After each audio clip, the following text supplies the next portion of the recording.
Hey everyone, how's it going? It's Roscoe 2, and as you can see I got the AT Pro here.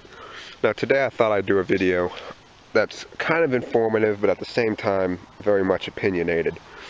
Now, you always hear with any metal detector people saying, you know, I really wish this metal detector would have this feature or have this feature or, you know, any feature that they want. Some of them are features that you would think the metal detector actually could use.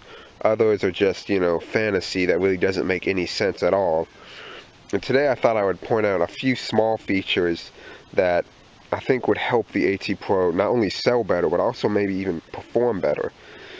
Now, just starting off with the most basic feature that I think would help it, we're just going to turn on the AT Pro.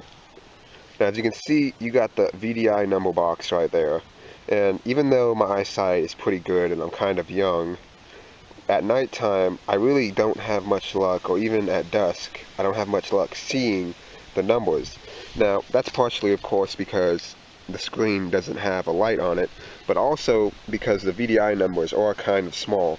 And I've heard a lot of people say, especially the older generations, they said that when looking at the AT Pro screen, the VDI numbers can be kind of irritating to their eyes because they're not big.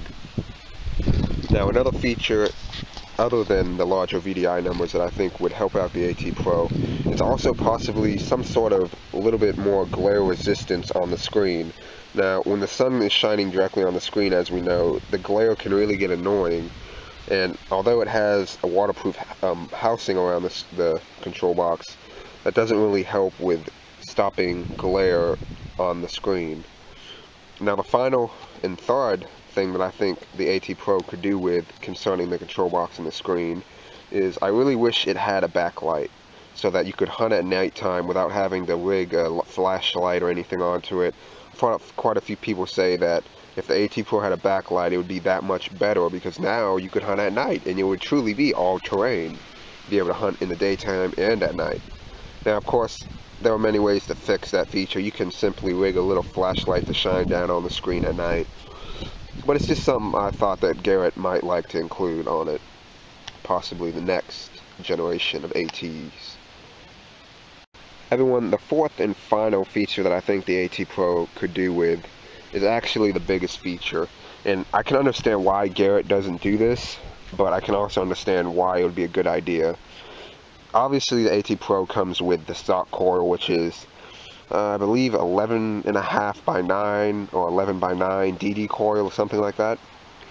Now, I know Garrett also sells an adventure pack that comes with the stock coil and the 5x8 DD coil, but I think, and a lot of other people wish, that there would be an option for when you're buying the Garrett AT Pro, you can click on the second option that says instead of the stock coil, you can get the 5x8 DD coil.